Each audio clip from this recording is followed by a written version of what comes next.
السلام عليكم ورحمة الله تعالى وبركاته. حصة اليوم درس repère dans le plan. المعلم في المستوى. Qu'est-ce que c'est un repère orthonormé؟ في الشكل الجانبي عندنا مستقيمين متعامدين. هنا عندنا التعامد زاوية قائمة. عندنا النقطة O هي نقطة تقاطع المستقيمين. Si O, I et G sont trois points non alignés du plan. إذا كانت النقط O و I و G غير مستقيمية من المستوى فإن هاد O et G بين الأقواس فيها ثلاثة النقط كتقرا معلم. Alors O et G est un repère du plan d'origine O. إذن O et G هو معلم من المستوى ذات الأصل O. إذن المعلم الأصل ديالو شنو هو O. Si les droites OI et OJ إذا كان المستقيمين OI و OJ متعامدين يعني كيكونوا لنا واحد الزاوية قائمة اللي هنا 90 درجة وعندنا المسافة OI بمعنى الوحدة OI هاد الوحدة OI كتساوي الوحدة OJ كنقول بأن هاد المعلم أورتونورمي زعما متعامد ممنظم. أورتو باللغة الفرنسية يعني متعامد، نورمي زعما عندهم لا ميم نورم يعني نفس الوحدة أو نفس القياس. هذا هو التعريف ديال معلم متعامد ممنظم. Définition. On considère le repère orthonormé OIJ. شفنا قبيلة المعلم المتعامد الممنظم لو روبير أورتونورمي أو إيجي. دابا غنتعرفوا على المحورين. المحور الأفقي هذا كنسميو له أكس دي زابسيس. المحورين يتقاطعان في النقطة أو هذه النقطة أو تسمى لوريجين دو روبير أصل المعلم. لا دغوات أو إي هذا المستقيم أو إي يسمى est appelé l'axe des abscisses. كيتسمى l'axe des abscisses يعني محور الأفاصيل باللغة العربية الأفاصيل محور الأفاصيل. المحور الآخر يعني المحور العمودي على محور الأفاصيل اللي هو l'axe des ordonnées باللغة العربية محور الأراتب. إذن المعلم يتكون من ماذا؟ يتكون من محورين l'axe des abscisses لاكس دي زوردوني كيتلاقاو في واحد النقطة اللي هي او اللي هي أصل المعلم سي لوريجين دي روبير وعندهم هاد النقطة المسافة او اي كنهضروا على المعلم المتعامد الممنظم كتكون المسافة او اي تساوي المسافة او جي يعني هاد الوحدة كتساوي وهاد الوحدة عندنا نفس التدريجات.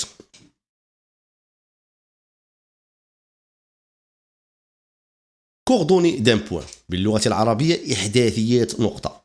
On considère le repère orthonormé OIJ. نعتبر المعلم المتعامد الممنظم OIJ. عندنا واحد المعلم متعامد عندنا محور الأفاصيل هو لاكس دي زابسيس هذا كنقولوا عاوتاني لاكس دي زيكس وحضيو لاكس دي زوردوني يعني محور الأراتب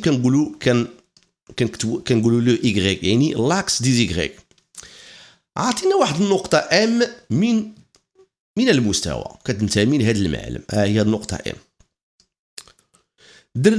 رسمنا واحد المستقيم اللي هو يمر من النقطة ام ويكون عمودي على محور الأفاصيل ça veut dire perpendiculaire aux axes des abscisses.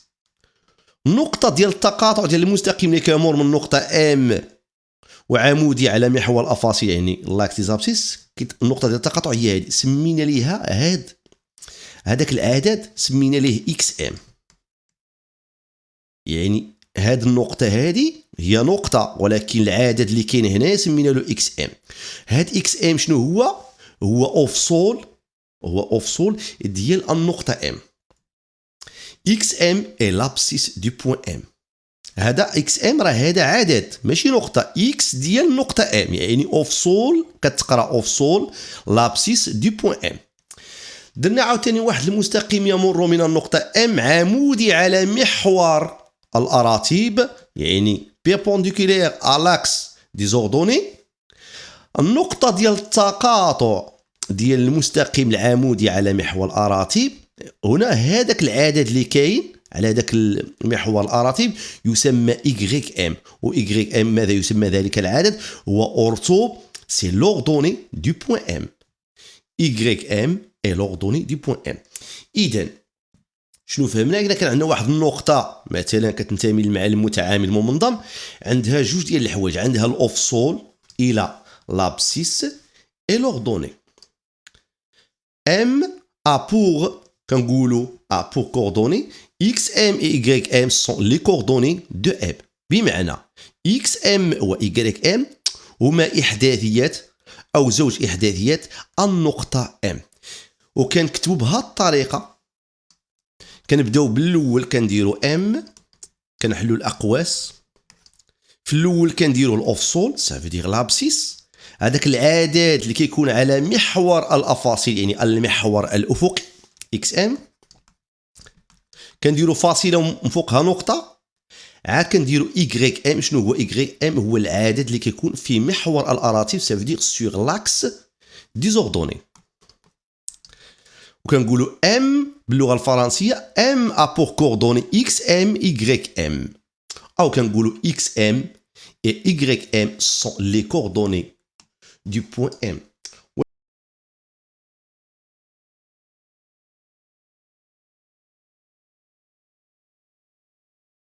عندنا شكلين. الشكل على اليسار عندنا معلم متعامد منظم، قلنا ان روبير اورتونومي، قلنا لو بوين ام ابارتيان ا لاكس دي زابسيس. كما تلاحظون النقطة ام تنتمي إلى محور الأفاصيل، هذا هو محور الأفاصيل لاكس دي زيكس. أي نقطة كتنتمي للمحور الأفاصيل فالأورتوب ديالها سافو دير لوردوني كيساوي الصفر.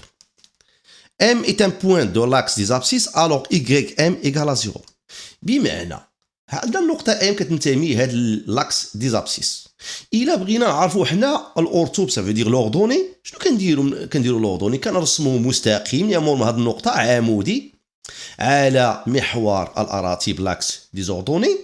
إذا النقطة ديال التقاطع هي هادي، وفين كتقاطع؟ راه النقطة أو راه كتساوي صفر، وهاد فين كاينه اي راه هي واحد، وهذه جوج، وهذه ثلاثه، وهنا عاوتاني الفوق واحد. اذا النقطه ام ذات الاحداثيات ماذا؟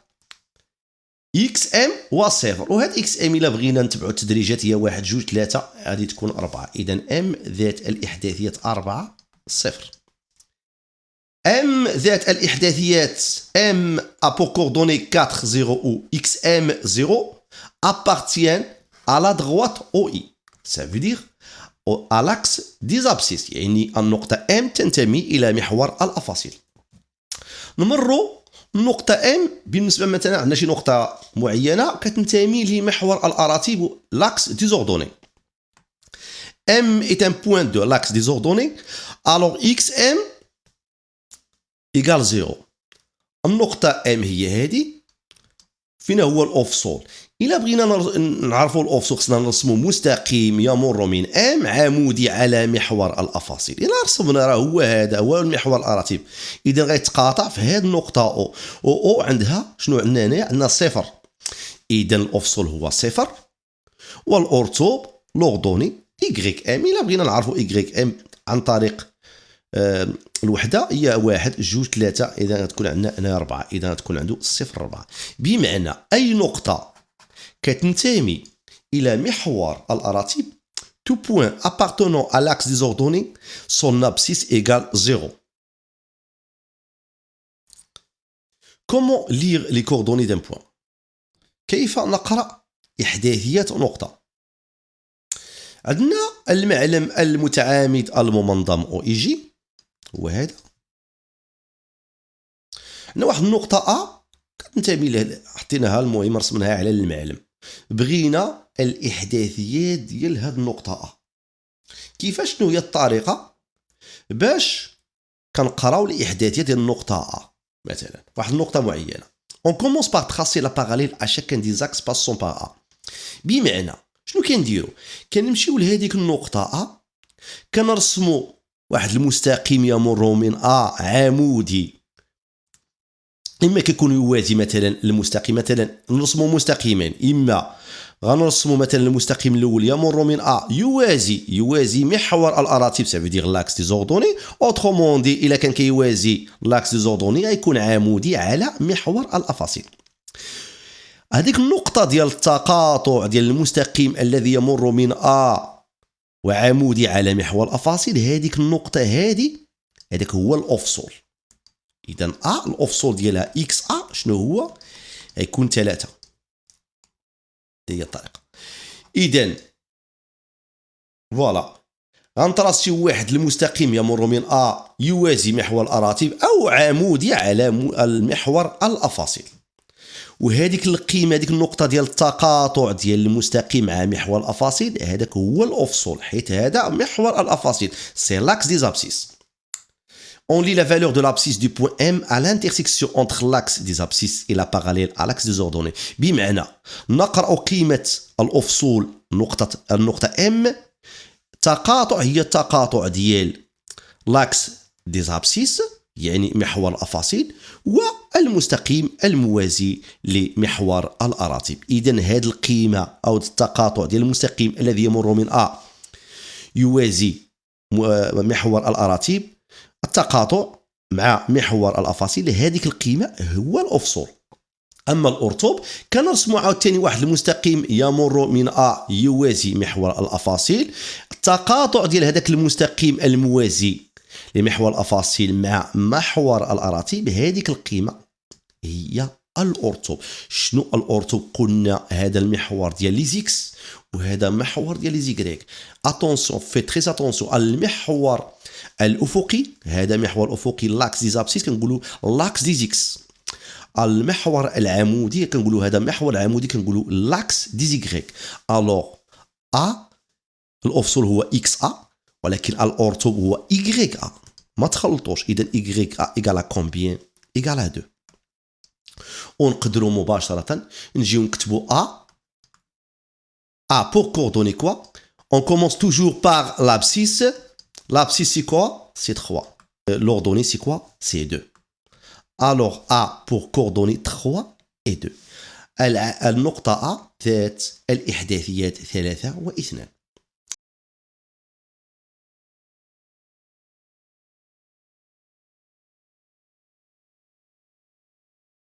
On considère le plan muni d'un repère OIJ. نعتبر المعلم المتعامد الممنظم OIJ. عندنا السؤال التالي: déterminer graphiquement les coordonnées des points A, B, C et D dans le repère OIJ. حدد مبيانيا les coordonnées des points، حدد مبيانيا إحداثيات النقط A و B و C و D في المعلم OIJ.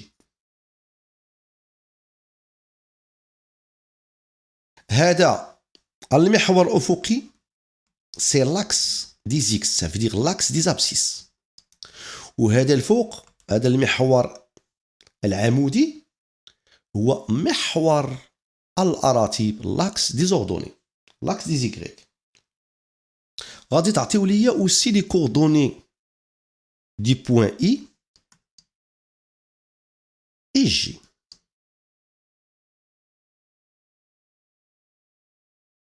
اي او وزيدوا حتى لو بوين او. نبدا على بركه الله بالنقطه ا. اون كومونس بار لو بوين ا. نديرو ا، نحلو الاقواس، نديرو الفاصله في الوسط.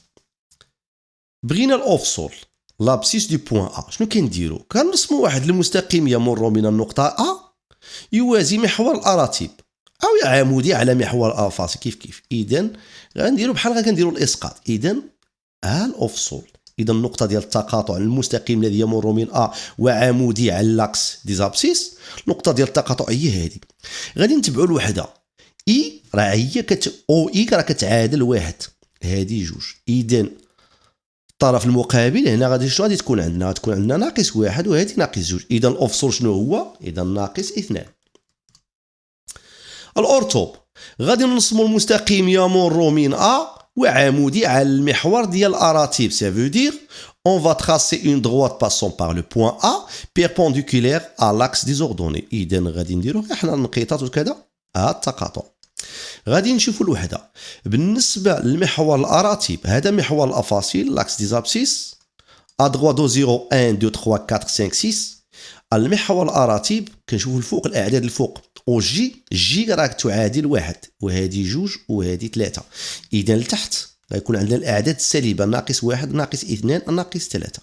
اذا فوالا هذاك التقاطع ديال المستقيم الذي يمر من عمودي على محور الاراتيب، هذيك لا فالور هي موان 3.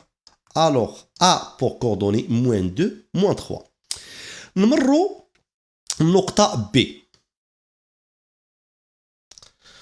النقطه بي انا غادي نمسح هذا الشيء اللي مع كلشي ما كيبان لكمش، ولكن حنا غير بتدريجات باين لا ما نديرو. غنمسح هذا الشيء باش نديرو النقطه بي باش تبان لكم مزيان.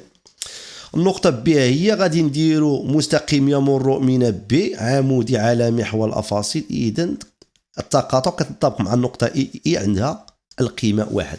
اذا الافصول لابسيس سي 1. الأورتو مستقيم يمر من بي عمودي على محور الاراتيب معذرة لاكس ديزوردوني.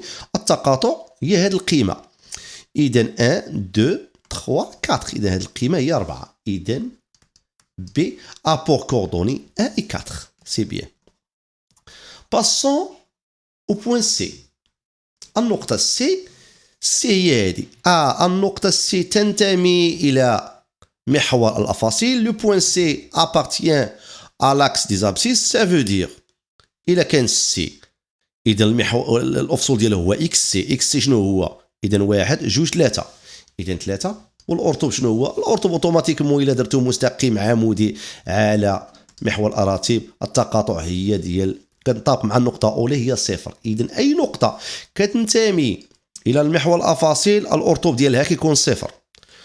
دي معذرة سي ذات الإحداثيات عندنا ناقص واحد ناقص اثنان ناقص ثلاثة ناقص ثلاثة صفر. دي النقطة دي تنتمي إلى محور الأفاصيل. إذا الأورتوب ديالها حتى هو يساوي الصفر. إذا واحد جوج ثلاثة أربعة. إذا الأفصول هو 4 والأورتوب هو صفر. بالنسبة للنقطة شنو بقى لينا A B C D. النقطة إي عندنا او اي هذه هي الوحده الاولى القياس. اذا هذه اي شنو هي؟ راه اي كتنتمي للمحور الافاصيل. اذا الافصول ديالها شنو هو؟ واحد والاورتوب هو صفر. جي النقطه جي تنتمي الى محور الاراتيب. جي appartient à l'axe des ordonnées. alors son abscisse c'est 0. الافصول ديالها هو صفر والاورتوب شنو هو؟ راه هو واحد. إذا جي ذات الإحداثيات الصفر واحد. النقطة أو هي أصل المعلم ونقطة ديال التقاطع ديال محور الأفاصيل ومحور الأراتيب. أو est le point d'intersection des deux axes, l'axe des abscisses et l'axe des ordonnées. Et alors O a pour coordonnées 0 0.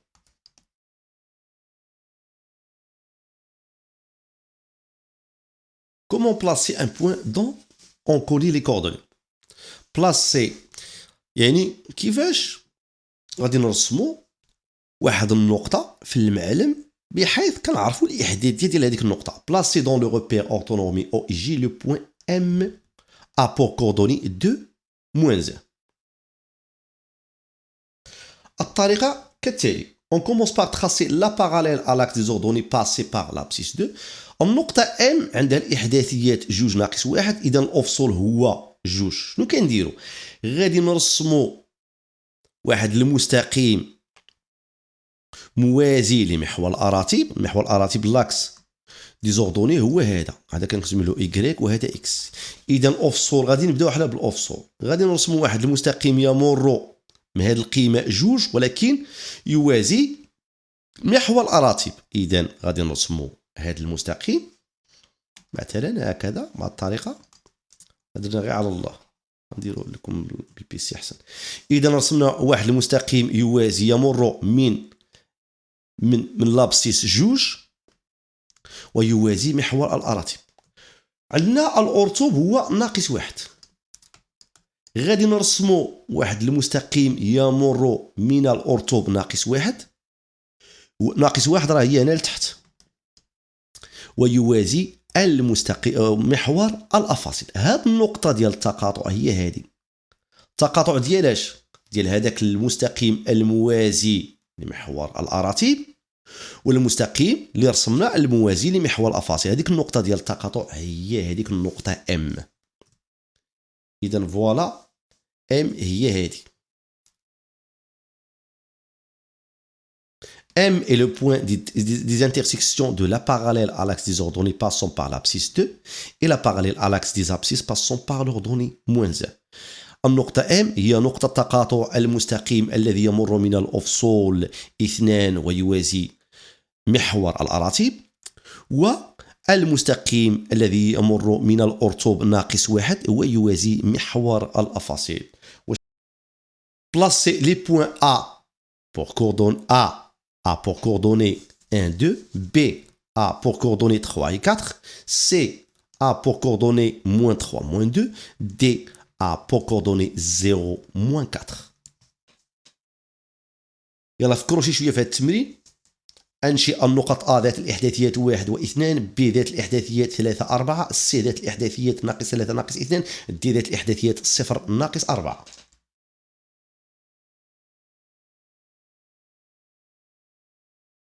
الأول هذا ديما كيكون في الأول هو الأفصول، سي لابسيس. لو دوزيام سي لوردوني. لابسيس سور لاكس دي زابسيس يعني لاكس أوريزونتال، أو لاكس دي زوردوني سون أبيل لاكس دي زيكغيك، سا فو دير لاكس فيرتيكال. المحور الأفقي هو لاكس دي زابسيس، المحور العمودي هو لاكس دي زوردوني أو محور الأراتب. A pour coordonner 1 et 2, ça veut dire l'abscisse du point A, c'est bien 1. Alors, l'axe des abscisses, c'est bien celui-là. Alors, on va sur 1. La valeur 1 هي هذه. قيمة 1 هي هذه. الأورطوب شنو هو لوردوني؟ هو جوج. غادي نمشيو لجوج. ها هي جوج. ها المحور ديال الأراتب هو لاكس دي زيكغيك. إذا جوج. اش غنديرو؟ ها 1 ها جوج. إذا حنا غادي نرسمو نقيطات من 1. يعني بحال غادي نديرو مستقيم يمر من الأفصول 1 يوازي محور الأراتب، ولكن حنا غادي نحضيو هذيك القيمة ديال الأورطوب اللي هي جوج. إذا وصلنا لجوج بارك علينا. غادي نكملو نقيطات من جوج بحال رسم مستقيم يمر من الأورطوب 2 يوازي محور الأفاصيل. إذا النقطة ديال التقاطع هي هذه. إذا النقطة A هي هذه. فوالا لو بوين A. لو بوين B عندنا 3. الأفصول هو لابسيس هو 3، الأورطوب 4. فوالا. إذا 3 هي هذه و 4 إذا غيتلاقاو هنايا.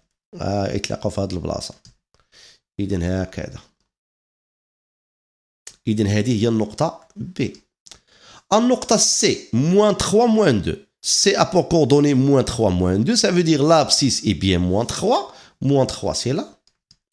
Et -2 sur l'axe des ordonnées. L'axe des ordonnées, c'est bien celui-là. Alors, نديرو حنا نقيطات دي. ملي كنقولوا نقيطات بحال راسمين مستقيم يمر من الأورطوب -2 يوازي محور الأفاصيل، ça veut dire l'axe des abscisses. وغادي عاوتاني نرسمو مستقيم التقاطع واحد. النقطة هي هذه. إذا النقطة C.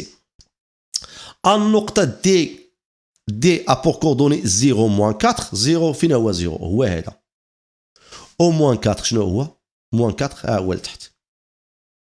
إذا النقطة دي هي هذه. فوالا.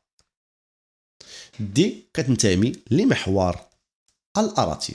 دي appartient à l'axe des ordonnées. coordonnées d'un vecteur. إحداثيات متجهة. دابا قبيله درنا إحداثيات نقطة، دابا غنمروا لإحداثيات متجهة. Dans un repère ci de points A pour coordonnées x, a, y, a. B A pour coordonnées xb, yb. Alors le vecteur AB a pour coordonnées xb moins xa et yb moins ya. On écrit AB, ça veut dire le vecteur AB a pour coordonnées xb moins xa, yb moins ya. بمعنى في معلم إذا كان لدينا النقطة A ذات الإحداثيات xa, ya. xa c'est l'abscisse, ya c'est l'ordonnée. Et le point B a pour coordonnées xb, yb, xb est bien l'abscisse du point B, YB est bien l'ordonnée du point B. Alors le vecteur AB إذن المتجهة AB إحداثيات المتجهة AB هي ماذا؟ لاحظوا جيدا AB غنكتبها هنايا AB الإحداثيات ديال المتجهة AB كنمشيو للنقطة اللي كاينة في الطرف ديال المتجهة حيث AB المتجهة AB عندنا واحد المتجهة AB هي هذه مثلا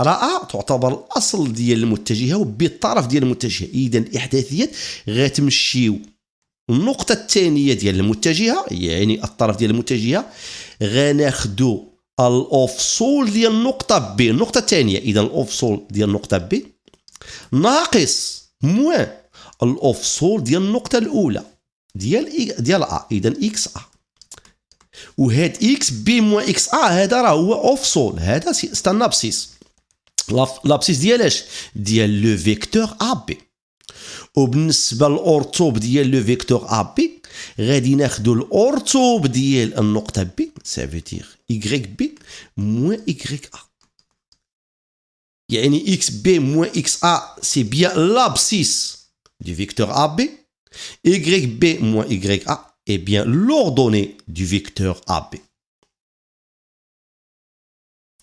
Exemple, on donne A pour coordonnées 1 et 2 et B pour coordonnées moins 3 et 4. D'abord, je dois déterminer les coordonnées du vecteur AB. AB شنو هما الإحداثيات ديال AB؟ يلا عطيو ليا الإحداثيات ديال المتجهة AB. x b moins x a كناخدو الأفصول عندنا b a ذات الإحداثيات x a y a x a الأفصول ديال النقطة a x b عندنا a b كناخدو الأفصول ديال النقطة b ناقص الأفصول ديال النقطة a x b ناقص x a حنا بغينا a b بالنسبة للأفصول حنا نبداو غير بالأفصول غادي نمشيو للنقطة الثانية ديال المتجهة النقطة الثانية يعني ديال في التالي اللي كاينة في التالي شنو هي النقطة اللي كاينة في التالي هي بي خذوا لي الأفصول ديالها موان 3 ونقصوا منها عاد نقصوا منها الأفصول ديال النقطة الأولى اللي هي أ الأفصول ديال النقطة الأولى شنو هو واحد إذا ناقص واحد عاد ندوزو للأورتوب شنو غنديروا الأورتوب كذلك نفس الشيء غادي ناخذوا الأورتوب ديال النقطة بي الأورتوب شنو هو 4 إذا غناخذوا 4 غادي نقصوا منه الأورتوب سافو دير لوردوني ديال النقطة أ 4 ناقص 2 هكذا إذا فوالا إذا عاد نكملوا الحساب ديالنا أ بي أ بور كوردوني موان 3 موان 2 شحال هي موان 4 دير فاصلة 4 ناقص 2 هي 2 إذن AB a pour coordonnées moins 4, 2. Vecteurs égaux. تساوي متجهتين. Deux vecteurs égaux signifie qu'ils ont les mêmes coordonnées. يعني إلا عندنا واحد المتجهتين متساويتين تعني ماذا يعني أن عندهم نفس الإحداثيات. Le vecteur AB égale le vecteur CD signifie que بقى تلاحظوا مزيان إلا عندنا تساوي متجهتين هاد A B و C D المتجهة A B لاحظوا جيدا دابا بلا ما ندخلوا في هاد التفاصيل عاد نشرحوا A B إلا قلنا مثلا A pour coordonnées X A Y A c'est bien le point B A pour coordonnées X B Y B le vecteur A B A pour coordonnées quoi قلنا حسب القاعدة كناخدو لابسيس ديال النقطة الثانية اللي هي بي إذا إكس بي موان إكس أ وكناخدو بالنسبة للأورتوب كناخدو الأورتوب ديال النقطة بي إكغيك بي موان إكغيك أ فوالا دابا هادي هما الإحداثيات لي كوردوني دو فيكتور أ بي غادي ننتقلو للسي دي سي دي عندنا مثلا لو بوين سي أ بور كوردوني إكس سي Y C. D a pour coordonnées XD, YD. Alors, le vecteur CD a pour coordonnées XD moins xc yd moins yc. فوالا. قلنا إلا كان عندنا التساوي ديال المتجهتين A B تساوي C D، إلا كان هاد المتجهة A B كتساوي هاد المتجهة C D، فالمعنى بأن هاد X B هاد الأفصول ديال المتجهة A B يساوي أفصول المتجهة C D، وأرطوب المتجهة A B يساوي أرطوب المتجهة C D، يعني عندهم نفس الأفصول ونفس الأرطوب، يعني كيف كيف. Dans un repère orthonormé OIJ, on considère les points A pour coordonnées 2 et 3, et B pour coordonnées 3 et moins 1, et C pour coordonnées 5 et 0. Déterminer les coordonnées du point D, sachant que A, B, C, D est un parallélogramme.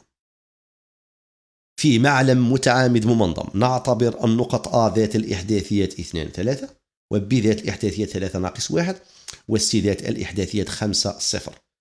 حدد إحداثيات النقطة D علما أن الرباعي أو أن ABCD متوازي أضلاع. بالنسبة قلنا على حسب معطيات التمرين dans un repère orthonormé OIJ on considère les points A pour coordonnées 2 3 et B a pour coordonnées 3 moins 1 et C a pour coordonnées 5 0. Déterminer les coordonnées du point D. حدد إحداثيات النقطة D علما أن ABCD متوازي أضلاع. إذا كان عندنا متوازي أضلاع ABCD احنا نرسموا واحد المتوازي أضلاع ABCD هو هذا. فوالا.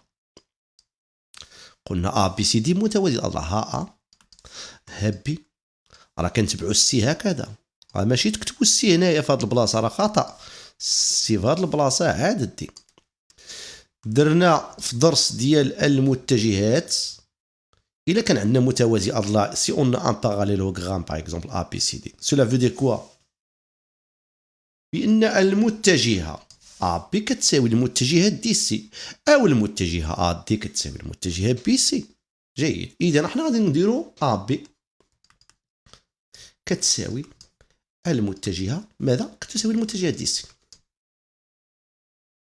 درنا قبيلة في القاعدة إلا كان عندنا تساوي متجهتين، إذا الإحداثيات ديال المتجهة مثلا A B، يعني الأفصول ديال المتجهة A B يساوي الأفصول ديال المتجهة دي سي، وأرطوب المتجهة A B يساوي أرطوب المتجهة دي سي. إذا شنو غنديرو حنايا؟ غادي نجيو on va déterminer les coordonnées du vecteur AB. alors شنو غادي نديرو؟ ولا نقولوا اون A B غادي نديرو الإحداثية ديال المتجهة A B. A B بور كوردوني كوا؟ ها بي عندها الأفصول 3 لابسيس 3، الوغ 3 موان الأفصول ديال A، إذا 3 موان 2. والأرطوب شنو هو؟ الأرطوب ديال بي ديال النقطة الثانية ناقص 1 ناقص الأرطوب ديال النقطة A اللي هو 3، إذا ناقص 1 ناقص 3. إذا فوالا جيد. إذا A B A pour coordonner قلنا 3 moins 2 c'est bien 1 moins 1 moins 3 c'est bien moins 4. ودابا اش غادي نديرو؟ غادي عاوتاني سنحدد إحداثيات ديال المتجهة ديال المتجهة دي سي. إذا دي سي ذات الإحداثيات شنو؟ الأفصول ديال النقطة سي، الأفصول ديال النقطة سي شنو هو؟ 5 ناقص الأفصول ديال النقطة دي. دي ما عندناش ما عارفينش، إذا غادي نقولوا له إكس دي. الأرطوب شنو هو؟ الأرطوب ديال النقطة سي، إذا الأرطوب ديال النقطة سي شنو هو؟ راه هو 0، إذا غنكتبوا 0 ناقص الأرطوب ديال النقطة دي. الأرطوب ديال النقطة دي ما عارفينوش، إذا غادي نديروا له إكغيك ديال دي هكذا. إذا دي سي، إذا دي سي a pour coordonnées 5 moins xd et 0 moins yd. هاد 0 حيدها، إذا بقات لينا moins yd. A B égale DC cela veut dire quoi؟ بأن الأفصول ديال المتجهة لو فيكتور A B égale l'abscisse ديال لو فيكتور DC. alors شنو؟ سهلة. غادي نديرو واحد تساوي 5 موان إكس دي. إي موان 4 يعني لوردوني ديال لو فيكتور أ بي يساوي لوردوني ديال لو فيكتور دي سي، لأن المتجهتين متساويتين، لأن أ بي تساوي دي سي. موان 4 إيكال موان إيكغيك دي. ودابا هنا بحال كتحلو شي معادلة، هاد 5 نردوها للطرف الأيسر غتولي لينا 1 ناقص 5 تساوي ناقص إكس دي هكذا. وبالتالي 1 ناقص 5 هي غتعطي لينا ناقص 4. ناقص 4 تساوي ناقص إكس دي، بمعنى أن إكس دي كتساوي، إلا ضربنا في ناقص 1 طرفي المتساوية، إذا إكس دي كتساوي 4. إي إيكغيك دي حتى هي كتساوي 4. ألوغ لو بوين دي A pour coordonnée XD c'est bien l'abscisse, c'est 4. YD égale aussi 4. Alors 4 et 4. إذا النقطة دي ذات الإحداثيات 4 و4. Coordonnées de la somme de deux vecteurs.